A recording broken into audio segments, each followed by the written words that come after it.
Assalamualaikum warahmatullahi wabarakatuh. Selamat datang kembali di channel Om Bris Official. Di kisah kali ini masih ada sebuah lanjutan dari kisah yang sebelumnya. Sebuah kisah yang diambil dari KBM dari tulisannya Dewi Jambi.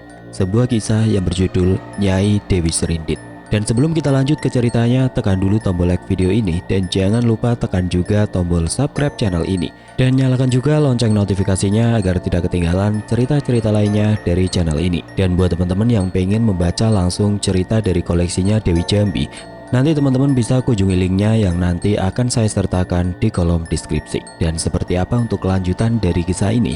Langsung saja kita masuk ke ceritanya.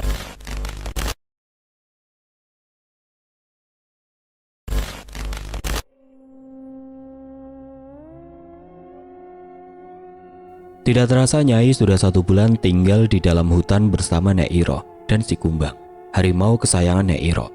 Sekarang Nyai sudah sehat dan menjadi sangat kuat. Nek Iro mengajarkannya banyak ilmu, termasuk ilmu dalam. Nyai pun kini menjadi sangat cantik. Berkat ramuan Nek Iro, wajah Nyai menjadi muda dengan kulit yang putih bersinar. Tubuhnya menjadi berisi dan montok. Rambutnya sehat, tergerai dan bersinar. "Dewi," Nek Iro memanggil Nyai. Ia pun mendekat ke arah Nek Iro. "Iya, Nek," sahut Nyai pelan. "Sudah saatnya kamu kembali, Nduk. Nenek rasa kamu sudah cukup kuat, Nduk." Nenek menatap dalam mata Nyai. "Tapi Nek, nanti nenek dengan siapa? Atau biarkan aku pergi sendiri, Kumbang tidak usah ikut denganku." Nyai menatap Nek Iro sedih. "Tidak apa aku di sini sendiri. Aku memintamu untuk membalaskan dendamku pada Handoyo, suamimu," sahut nenek. "Maksud nenek?" Nyai menatap heran. "Dahulu, 10 tahun silam saat musim paceklik, kami meminjam uang kepada suamimu Handoyo." Nenek beranjak dari duduknya. "Tapi saat musim panen tiba, hasil yang didapat sangat sedikit dan kami tidak mampu melunasi hutang kami hingga Handoyo menyiksa anakku, Darmono, yang kini menjelma menjadi Kumbang." "Kumbang?" "Ya, Kumbang adalah anakku. Karena kekejaman Handoyo, putraku hampir meregang nyawa. Darmono hampir tewas dengan luka bacok di sekujur tubuh. Beruntung aku bisa membawanya pergi ke dalam hutan. Di situ kami bertemu dengan Ki Ageng dan dialah yang menyelamatkan Darmono. Tapi dengan ilmu yang diberikan Ki Ageng, Darmono harus pasrah menjelma menjadi harimau jadi-jadian." Sambil bercerita, tatapan Nek Iro lurus menatap hutan. "Lantas, apakah Kumbang bisa kembali ke wujud manusia, Nek?" tanya Nyai penasaran. "Tentu bisa. Ketika bulan purnama datang, Kumbang akan kembali ke wujud manusianya." "Sudahlah, sekarang kau bersiap-siap. Nanti malam segera keluar dari hutan. Jangan buang waktu percuma," seloroh Nek Iro. Matanya merah menyimpan dendam. "Baik, Nek. Aku akan membalaskan dendam kita berdua. Mereka harus menerima karma dari perbuatan kejam yang mereka lakukan selama ini," seru Nyai sembari berlalu pergi masuk ke dalam rumah dan bersiap-siap untuk pergi ketika malam datang. Ketika malam datang, Nyai sudah bersiap pergi. Sebelum pergi, Nyai menyempatkan diri memeluk Nek Iro erat. Air matanya turun deras mengingat budi baik Nek Iro yang tulus menolongnya. Ia menaiki punggung Kumbang yang kokoh. Kumbang melesat bak anak panah. Hentakan kaki Kumbang menggetarkan tanah sekitar, membuat hewan-hewan lari tunggang langgang. Aumannya menggema memenuhi seisi hutan.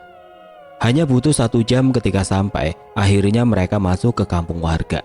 Dengan mengendap, Nyai dan Kumbang mencari tempat istirahat. Mereka akhirnya menemukan sebuah gubuk tidak berpenghuni di tengah sawah. Gubuk itu cukup kokoh dan juga lumayan luas.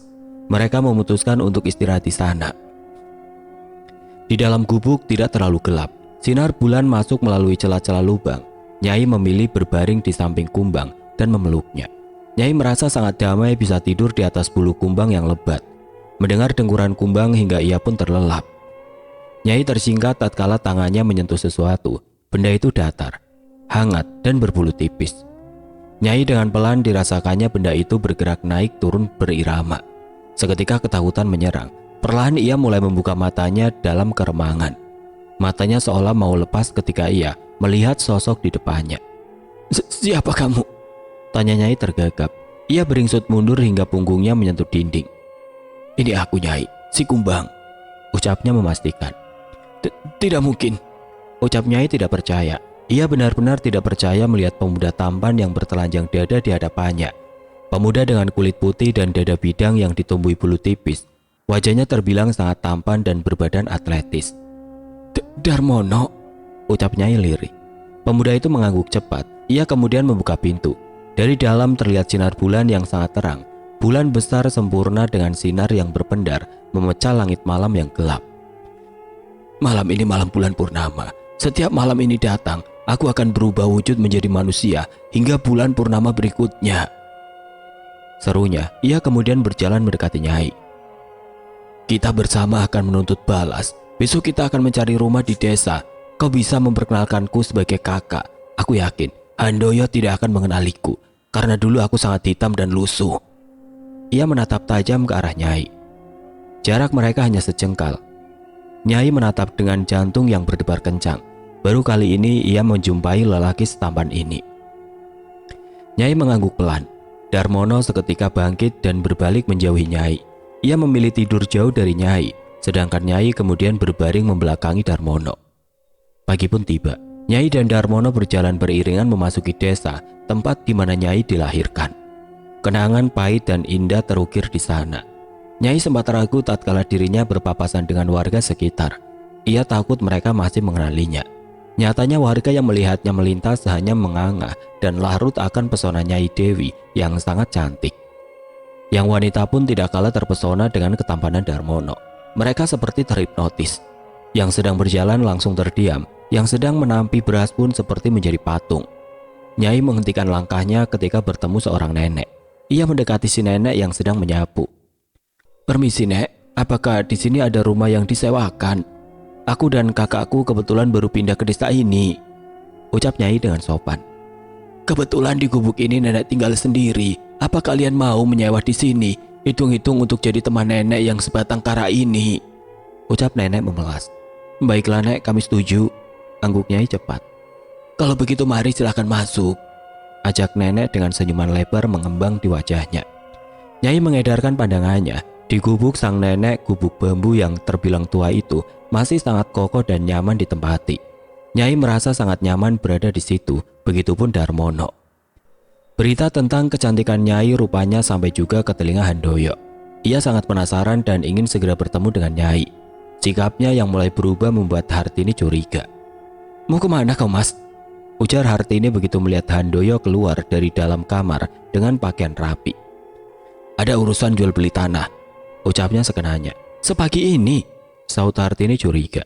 Sudah, jangan banyak tanya. Yang penting uang untukmu cukup kan? Di pikiranmu kan cuma ada uang dan uang, hardik Handoyo.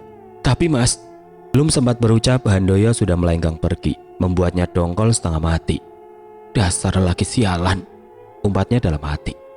Malam itu tatkala angin berembus kencang disertai hujan rintik, para algojo Handoyo sedang asik bercengkrama di pos yang sengaja Handoyo buat untuk memudahkan para algojo menjaga rumahnya. Hawa yang dingin menusuk hingga ke tulang tidak menyurutkan kegembiraan para algojo. Sambil sesekali mereka menyeruput kopi dan mengunyah pisang goreng panas, mereka bermain kartu untuk melepas lelah dan kantuk.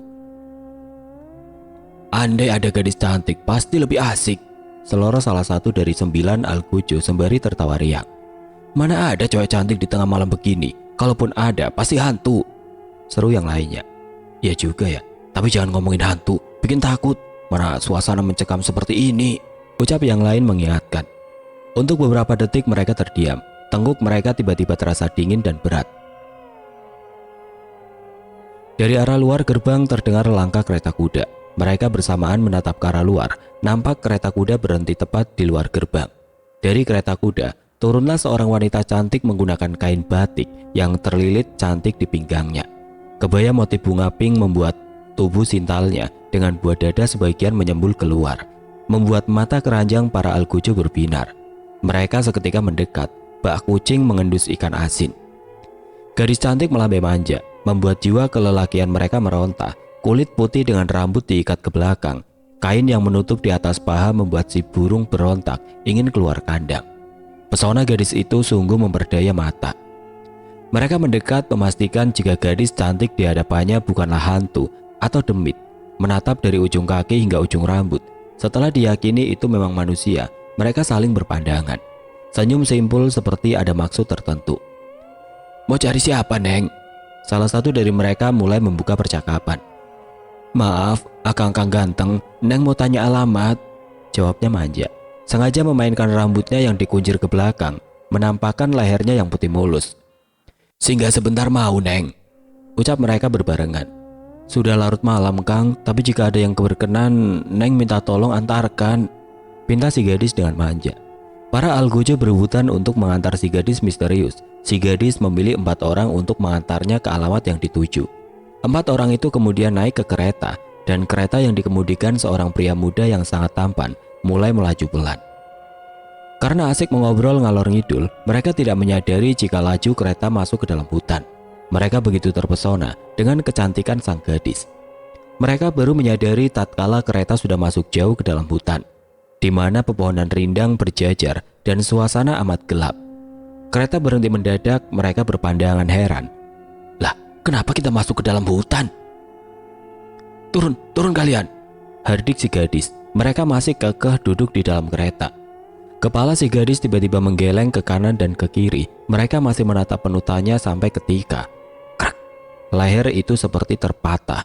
Kepala gadis memutar cepat ke belakang dengan tubuh menghadap ke depan. Ia terkekeh menatap tajam ke arah Algojo. Dari mulutnya keluar binatang kecil mengerikan berwarna hitam yang merayap. Binatang kecil hitam yang disebut lintah itu menggeliat di sela tubuh si gadis. Begitu juga pria tampan di sampingnya yang berulang kali memuntahkan kalajengking dan kelabang. Serta-merta mereka ingin beranjak turun dan keluar dari kereta. Namun kaki mereka terasa terpaku di sana, sulit digerakkan. Bibir mereka gemetar, tangis mereka membahana. Mereka meronta tapi tubuh mereka tidak mampu bergerak. "Kenapa kalian takut? Aku Nyai Dewi Serindit, wanita yang kalian telantarkan di dalam hutan tanpa belas kasihan."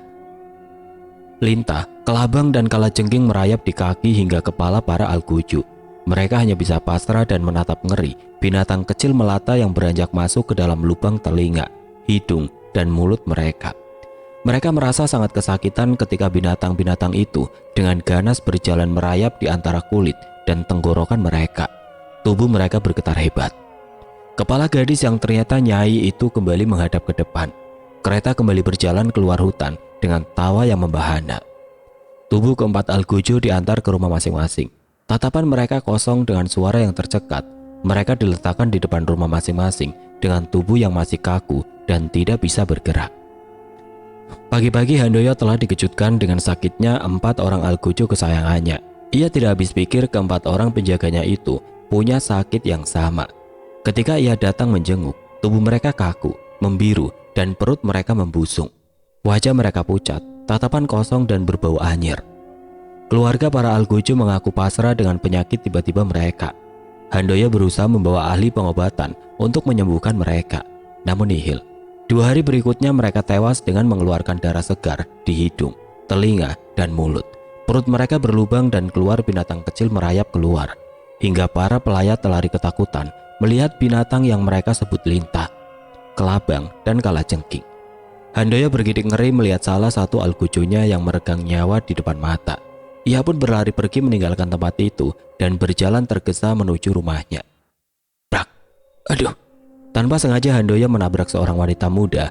Ia menatap wanita dan meminta maaf. Maaf Neng, ucapnya gugup melihat wanita muda cantik dengan kulit putih bersihnya. Wanita itu tersenyum manis. Ia kemudian membungkuk untuk mengambil barangnya yang terjatuh. Tidak sengaja Handoyo melihat 2 gunung kembar yang menyembul keluar, montok, putih dan menggemaskan. Ia tersipu malu tatkala si wanita sadar dan segera menutup mahkota berharganya. Seketika Handoyo lupa pada Hartini yang menunggunya di rumah. Iya mas, nggak kenapa-napa, saya permisi mas, pamit si wanita. Kenapa buru-buru Neng? Ucapnya berusaha menahan si wanita. Ia belum puas menikmati kecantikan wanita di hadapannya. Iya mas, saya harus segera pulang, nenek saya menunggu di rumah, jawabnya dengan sopan. Boleh mas antar. Wanita secantik kamu bahaya pulang sendiri, rayu Handoyo dengan kerlingan matanya. Wanita itu mengangguk pelan dengan senyuman terulas di wajahnya yang putih. Mereka berjalan beriringan. Hingga di depan rumah nenek, Handoyo melepas Nyai dengan berat hati. Ia terpesona melihat kemolekan tubuh Nyai. Nyai tersenyum sebelum ia berpamitan dan melenggang pergi. Handoyo mengulas senyum tipis. Setidaknya hari ini ia tahu di mana gadis cantik itu tinggal. Ia pun berbalik badan dan segera melanjutkan perjalanan menuju kediamannya. Hartini menatap heran wajah suaminya yang tampak sumringah. Senyumnya terkembang lebar di wajahnya. "Seneng banget kamu mas, habis dapat lotre ya?" tanyanya curiga. "Bukan urusanmu," jawabnya cuek. Hartini bertambah dongkol mendapat perlakuan Handoyo yang semakin berubah. "Mas." Hartini menggapai tangan suaminya, namun dengan segera ditepis kasar. Mata Handoyo merah padam. Ia seperti jijik dengan Hartini. "Kamu akan segera kucerai. Aku sudah muak padamu, istri mata duitan," hardiknya kasar. Kau kira aku bodoh? Aku bukan Dewi yang bisa dengan mudah kau singkirkan. Kau pasti punya simpanan lain kan?" Handoyo memilih pergi tanpa berucap sepatah kata pun. Ia melenggang tanpa memperdulikan Hartini yang mengomel seorang diri. Dalam hati Handoyo menyesal pernah mengkhianati Nyai. Ternyata Hartini tidak sebaik yang ia kira. Hartini hanya cinta uangnya saja. Terbukti di saat dirinya di rumah, Hartini tidak pernah menjalankan tugasnya sebagai istri. Hartini menatap kepergian Handoyo dengan perasaan dongkol dan geram. Tangannya mengepal marah. Dalam hati ia berjanji akan mencari tahu apa penyebab suaminya berubah. Malam tiba, Handoyo memilih tidur membelakangi Hartini. Dengkurannya kuat membuat Hartini sulit tertidur. Ia terjaga, apalagi ketika suaminya mengigau menyebut nama seorang wanita. Neng Ringgit." "Ringgit?" ucapnya lirik. "Besok akan aku cari siapa itu Ringgit." Tangannya mengepal geram. Pagi buta Hartini sudah meninggalkan rumah bersama 2 pengawal setianya. Ia bertanya ke seluruh warga desa yang dijumpainya. Mereka serentak menunjuk rumah gubuk yang lumayan terawat di pinggir jalan. Rumah sederhana dengan tanaman bunga anyelir di kanan dan kirinya. Dengan hentakan kaki menahan amarah, Hartini melangkah congak. Ia ingin melihat seberapa cantik wanita yang membuat suaminya tergila-gila. Hartini mengetuk keras pintu di hadapannya. Tidak lama dari dalam sebuah wajah terukir di balik pintu. Pintu terbuka perlahan. Wajah yang semula samar kini tampak jelas. Sosok pria tampan bertelanjang dada menatap Hartini dengan senyuman yang sangat menawan.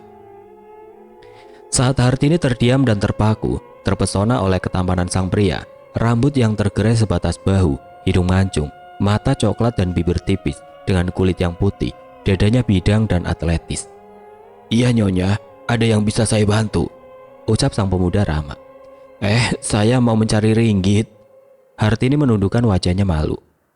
"Ringgit sedang ke sawah membantu nenek. Ia belum pulang," jawab si pemuda. "Apa masih lama?" Hartini berusaha memastikan. "Sepertinya masih lama. Jika berkenan silakan menunggu di dalam," ajak si pemuda sopan. Hartini mengangguk pelan. Ia pun melangkah masuk, duduk dengan manis. Matanya tidak sekejap pun berpaling dari pemuda. Ia terhipnotis oleh ketampanannya. Mereka saling bertukar cerita. Hingga sore menjelang tapi Ringgit tidak juga tiba. Akhirnya Hartini berpamitan pulang. Hartini memerintahkan 2 pengawalnya untuk mencegat Ringgit ketika pulang dari sawah. Kedua pengawal mengangguk dan segera menuju sawah. Sedang Hartini pulang ke rumah. 2 pengawal menatap bengis ke arah wanita muda dan seorang nenek renta yang berjalan beriringan. Dengan wajah sangar mereka menyeret wanita muda dan mendorong nenek hingga nenek jatuh ke pinggir sawah. "Nenek!" pekik wanita itu. Nenek hanya menatap sedih si wanita yang meronta diseret oleh kedua pengawal. Sampai wanita itu hilang di ujung jalan, nenek tidak mampu menolongnya. Wanita itu dibawa masuk ke dalam semak belukar dan dilempar begitu saja di atas rumput ilalang. 2 pengawal dengan beringas membuka pakaian mereka. Mereka sangat bernafsu melihat wanita molek dengan kain yang terbuka sampai paha, memamerkan kulit putihnya. Mereka menatap wanita cantik itu dengan penuh nafsu. Wanita itu yang semula mengiba meminta belas kasihan, tiba-tiba bangkit dan terkikik mengerikan. Brak! Ia menjatuhkan tubuhnya ke tanah.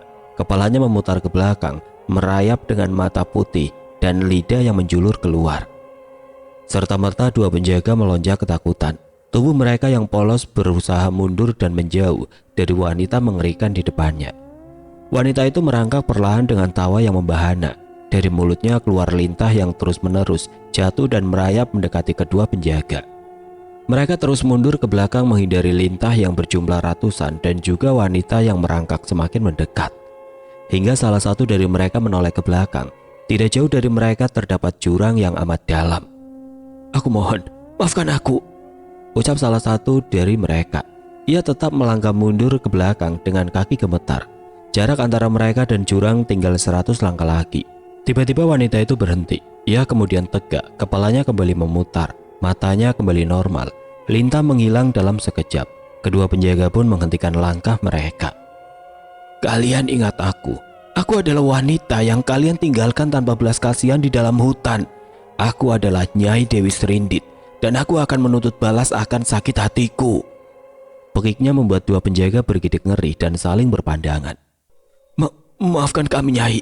Kami hanya menjalankan tugas dari Tuan Handoyo, saut mereka ketakutan. Kalian meminta belas kasihku. Di mana belas kasih kalian kala itu? Aku yang sudah lemah kalian tinggalkan begitu saja di dalam hutan. Kalian kejam. Mata wanita itu berubah menjadi merah dan mengeluarkan darah. Tubuhnya perlahan melayang ke udara. Ia menatap tajam dan menunjuk ke arah dua penjaga yang tubuhnya gemeteran menahan takut. Kini saatnya kalian menerima pembalasanku. Bersamaan dengan suaranya yang membahana, burung-burung berterbangan karena takut. Angin kencang dan semua binatang lari tunggang langgang mencari tempat berlindung. Kedua penjaga terlempar ke udara dan jatuh ke dalam jurang yang dalam. Tubuh mereka remuk dan bersimbah darah. Mereka meninggal di tempat. Nyai Dewi tersenyum puas. Satu persatu orang yang menyiksanya sudah binasa. Ia kembali ke wujud semula dan melenggang pergi meninggalkan dua penjaga yang terkapar tidak bernyawa. Nenek tidak apa-apa, tanya Nyai ketika menjemput nenek yang masih terduduk lemah di pinggir sawah. Matahari mulai turun, hari mulai senja dan langit berubah jingga. Nduk, ucap nenek sembari memeluk Nyai Dewi erat. Ia menangis sesegukan. Kau tidak kenapa-napa, Nduk. Nenek khawatir memikirkan keadaanmu. Nenek masih terus terisak. Ringgit tidak apa-apa, Nek. Ayo kita pulang. Ringgit akan membopong nenek. Nenek dan Nyai Dewi yang menyamar sebagai Ringgit pulang bersamaan. Hati nenek lega karena Nyai selamat. Dengan perlahan Nyai membopong nenek yang sudah ia anggap seperti ibunya sendiri. Nenek yang tulus menyayanginya. Setiba di rumah mereka disambut Darmono dengan seulas senyuman. Nyai melirik Darmono dan dibalas anggukan olehnya, seperti bahasa isyarat. Setelah nenek beristirahat, Nyai kemudian berbincang dengan Darmono di teras rumah. Dua penjaga sudah tewas tadi sore, berarti 3 penjaga lagi yang masih hidup, ujar Nyai dengan mata menatap lurus ke depan. Aku bisa menjebak mereka masuk ke sini. Harti inilah yang akan membawa mereka ke rumah ini, saud Darmono. Pemuda tampan itu menatap Nyai lekat. Hartini. Nyai memalingkan wajahnya dan menatap ke arah Darmono. Dari mana kau tahu wanita sialan itu? Cecar Nyai menatap serius. Ya, tadi kemari menunggu dirimu, dan aku yakin sekali dua penjaga itu Hartinilah yang menyuruh, jawab Darmono. Ya aku juga tahu itu. Kau pasti jatuh cinta kepada Hartini kan, seperti Handoyo, ucap Nyai ketus. Tersirat nada cemburu di ucapannya itu. Tentu tidak, tapi tidak tahu jika Hartini menyukaiku. Kenapa kau cemburu ya? Ledek Darmono. Enak saja. Nyai beranjak dari duduknya. Ia hendak berbalik ketika tangan kekar Darmono menarik tangannya kuat. Tubuh Nyai mendarat di dada bidang Darmono. Tangan Darmono melingkar di pinggang Nyai kuat. Nyai berusaha berontak, pipinya bersemu merah. Ia tidak mampu menahan gejolak di dalam dada. Jantungnya berdegup kencang ketika wajahnya hanya berjarak sekilan dari wajah tampan Darmono. Darmono menatap lekat. Angin malam dan suasana sepi menambah kesan romantis. Seumur hidup Nyai tidak pernah merasakan getaran seperti ini. Tubuh Darmono yang kekar menghangatkan tubuh Nyai yang diterpa semilir dinginnya angin. Wajah Darmono kian mendekat, satu kecupan mendarat di pipi Nyai. Nyai memejamkan mata dan meresapi sentuhan lembut sang lelaki. Darmono kemudian berbisik. Aku jatuh cinta padamu semenjak kita pertama bertemu. Selesaikan urusanmu dan berbahagialah bersamaku selamanya. Nyai terdiam dan tidak lama berucap. Jangan terlalu berharap, aku tidak butuh cinta dari siapapun. Hatiku sudah beku.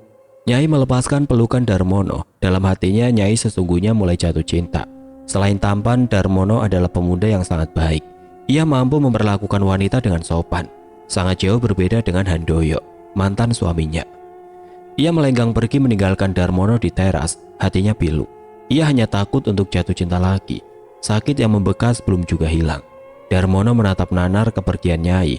Dalam hati ia berjanji untuk bisa meluluhkan hati Nyai. Cintanya tulus dan itu akan ia buktikan, walau nyawa taruhannya. Nyai berbaring di peraduan dengan air mata yang jatuh satu persatu. Matanya terpejam namun pikirannya melayang jauh. Ia ingin teriak, ingin juga bahagia seperti yang lain. Tapi apa mungkin? Apa? Tidak mungkin. Teriak Hartini begitu mendengar dua penjaganya tewas mengenaskan di dasar jurang. Warga yang tidak sengaja melihat, mayatnya tidak dapat diangkat karena dasar jurang teramat dalam. Kenapa dua penjagaku bisa berada di situ? Bentak Handoyo. Ia terlihat sangat marah karena kembali ia harus mendapat berita buruk kepergian penjaga kesayangannya. Kini tinggal tersisa 3 orang pengawal dan itu tidak cukup untuk menjaganya. Sudahlah, tidak perlu kau tahu kenapa mereka bisa berada di sana. Yang ingin kutanya, apa yang kau lakukan di rumah wanita bernama Ringgit itu? Apa wanita itu kekasih barumu? Selidik Hartini. Matanya tajam menatap Handoyo. Kau kira siapa dirimu? Wanita miskin yang kupungut dari tempat sampah. Sekali sampah, kau tetap sampah. Sudah, aku mau pergi. Handoyo melenggang pergi dengan tawa yang menyayat hati. Hartini terdiam. Ia tidak menyangka Handoyo yang dulu sangat baik, kini menjadi sangat cuek dan perkataannya sangat kasar. Ia menyesal, walaupun bergelimang harta tapi ia sangat tersiksa. Hartini memerintahkan 3 pengawalnya untuk menculik Darmono dan juga Nyai. Mereka menyekap Darmono dan Nyai di rumah tua jauh dari pemukiman. Tanpa sepengetahuan Hartini, ternyata Handoyo mengawasi gerak-gerik istrinya itu. Ia memata-matai Hartini dari jauh. Darmono dan Nyai disekap di kamar yang berbeda. Langkah kaki Hartini terhenti di kamar Darmono. Ia masuk ke kamar pria tampan itu yang tangan dan matanya diikat erat. Ia membuka penutup mata sang lelaki. Darmono menatap tajam ke arah Hartini. Apa maumu Nyonya? Ucap Darmono. Aku mau kamu, jawab Hartini. Ia lalu memerintahkan para penjaganya untuk mengikat Darmono di atas ranjang. Perlahan Hartini mendekat dan melucuti pakaian Darmono. Ia berusaha berontak, tapi ikatan terlalu kuat. Tini mulai buas. Ia mulai menciumi leher dan wajah Darmono. Tanpa ia sadari Handoyo telah hadir dan memperhatikan tingkah bejat istrinya di depan mata. Oh, jadi ini tingkah lakumu di belakangku. Hartini terkejut mendengar suara suaminya. Ia menghentikan kegiatannya dan langsung menoleh ke asal suara. Mas, aku bisa jelaskan ini. Hartini berusaha membela diri. Tidak perlu, hari ini juga kau akan aku cerai. Tidak mas, aku tidak mau bercerai denganmu, ucap Hartini sembari berlutut di kaki Handoyo. Pintu kamar sebelah tempatnya disekap berbunyi kencang seperti didobrak paksa. Mereka saling bertatapan heran. Suara langkah kaki nyaring terdengar menuju kamar tempat Hartini dan Handoyo berada. Para penjaga berkumpul di kamar Handoyo dengan tatapan heran. Suara langkah kaki siapa yang kiranya menuju ke sana. Ayo, kita akhiri sandiwara ini. Semua mata tertuju pada wanita yang tiba-tiba berdiri di ambang pintu. Wanita itu tersenyum sinis menatap Handoyo dan Hartini yang masih dalam posisi bersimpu. Ringgit, ucap Handoyo lirik. Bagaimana kau bisa? Hartini tergagap. Mudah sekali bagiku untuk melepaskan diri dari ikatan tali sayangku. Jangankan tali, rantai pun bisa putus dengan kekuatanku. Pekik Nyai memekakan telinga. Ya, mudah bagi kami untuk lepas dari benda lemah seperti itu. Kini Darmono sudah berada di belakang Nyai. Dengan senyum simpul melipat kedua tangan di dadanya. Darmono, bagaimana kau? Hartini terheran-heran mendapatkan Handoyo kini berada di hadapannya. Sejak kapan ia di situ? Bukankah ia sejak tadi terbaring lemah di atas ranjang dengan tangan dan kaki terikat? Ringgit. Lagi-lagi Handoyo menyebut nama Ringgit pelan. Ringgit, aku bukan Ringgit. Aku Nyai Dewi Seringgit. Wanita yang kau buang dengan kejam di dalam hutan. Istri yang kau sia-siakan. Pekik Nyai dengan tatapan marah ke arah Handoyo. Tidak mungkin. Dewi sudah mati. Kalau kau memang Dewi, kali ini kau harus mati di tanganku. Pengawal, habisi mereka. Suara Handoyo terdengar lantang. Belum sempat para penjaga mendekat, kepala Nyai memutar dengan cepat. Wajah yang semula rupawan menjadi keriput seperti nenek-nenek. Mata berubah putih dengan rambut tergerai panjang. Kaki Nyai mengambang di udara. Penjaga yang semula ingin maju beranjak mundur ketakutan. "Nikmatilah pembalasanku," ucap Nyai. Dari mulutnya keluar beratus lintah. Binatang hitam mengkilat meliuk-liuk berjatuhan, merayap perlahan mendekati para penjaga. Penjaga yang terpojok menginjak-injak binatang melata itu. Namun ratusan lintah itu mampu menembus dan dengan mudah merayap ke tubuh penjaga. Lintah menempel kuat dan sulit dilepaskan. Binatang itu masuk ke dalam lubang hidung, telinga, dan mulut bersamaan, hingga penjaga jatuh dan meregang nyawa. Handoyo dan Hartini bergidik ngeri. Mereka beringsut mundur ketakutan. Hartini memeluk Handoyo kuat. Darmono melangkah maju. Malam ini bulan purnama bulat sempurna. Darmono mengaum. Dari tangannya tumbuh bulu-bulu halus. Wajahnya yang semula sangat tampan berubah menjadi wajah harimau. Tangannya yang kekar menjadi tangan harimau dan berkuku tajam. Binatang buas itu berjarak sekitar 5 meter dari Handoyo dan Hartini. Mereka terpojok. Tidak ada jalan lain selain meminta maaf. "Maafkan aku, Dewi.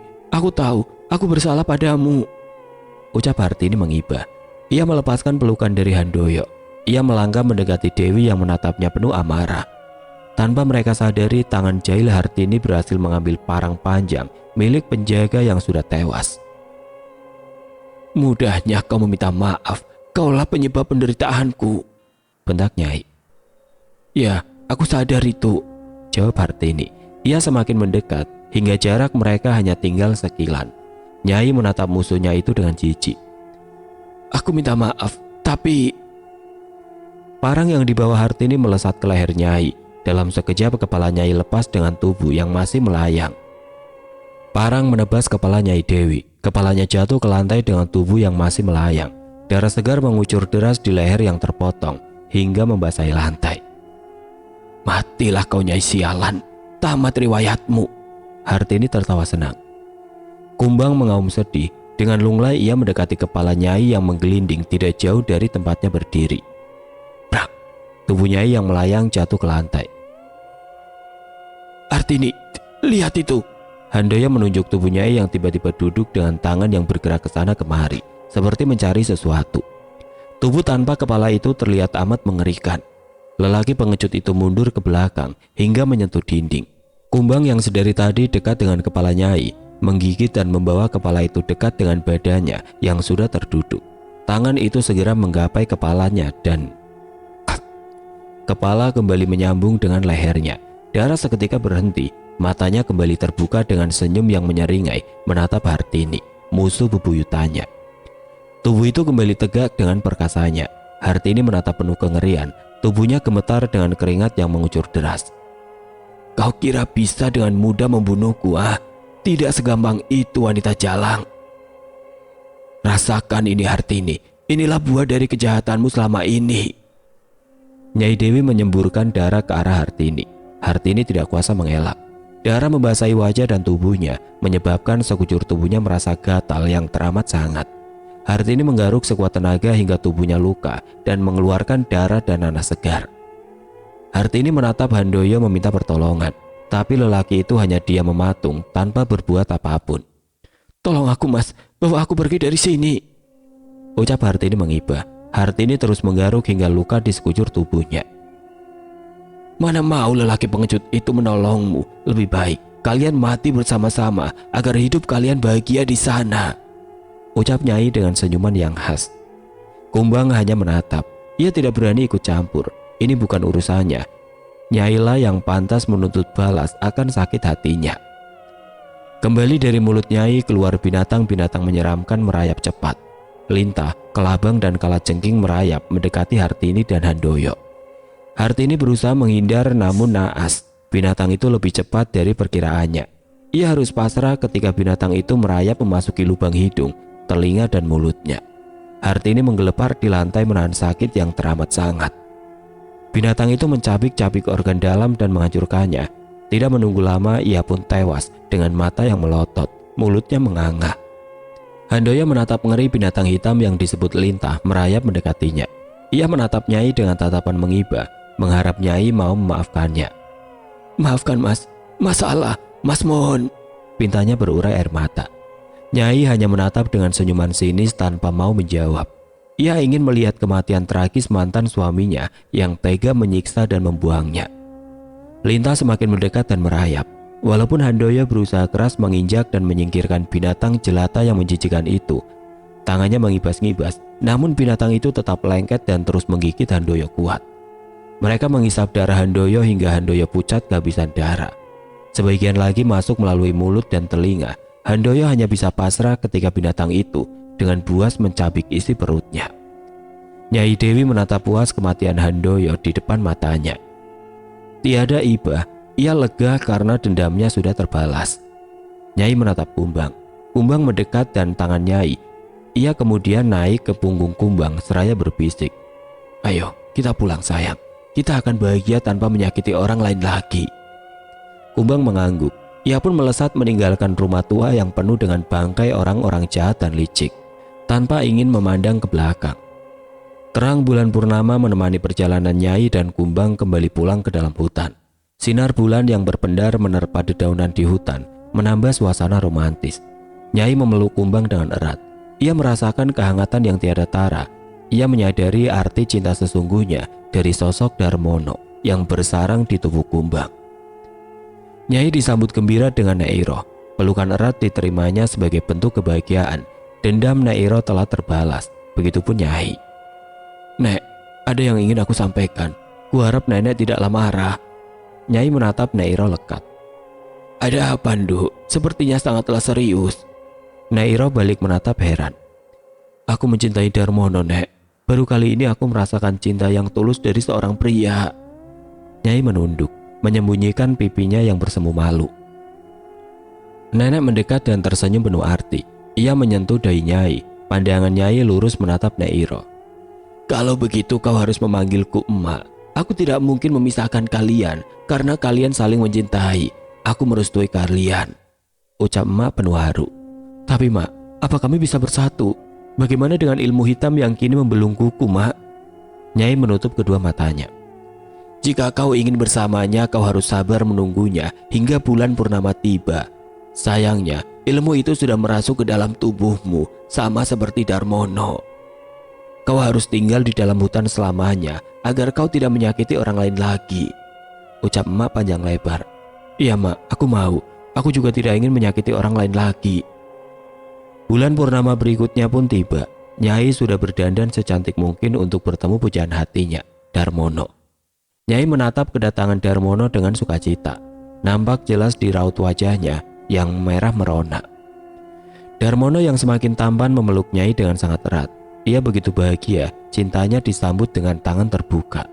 Tanpa pikir panjang, Darmono meminta Nyai untuk menjadi istrinya. Nyai tentu saja menerima lamaran Darmono, walaupun ia tahu tidak selamanya ia bisa bertemu dengan Darmono yang tampan setiap waktu. Ia rela hidup di hutan dan mengabdi kepada Darmono, calon suaminya dan Mak Iroh dengan sukacita. Akhirnya Nyai bisa merasakan arti cinta dan kebahagiaan sesungguhnya. Ia kini sangat bahagia walaupun tinggal di pedalaman hutan yang jauh dari kehidupan manusia. Hidupnya kini nyaman, damai, dan tenang bersama orang-orang yang dikasihinya. Hidup abadi tanpa harus menyakiti orang lain.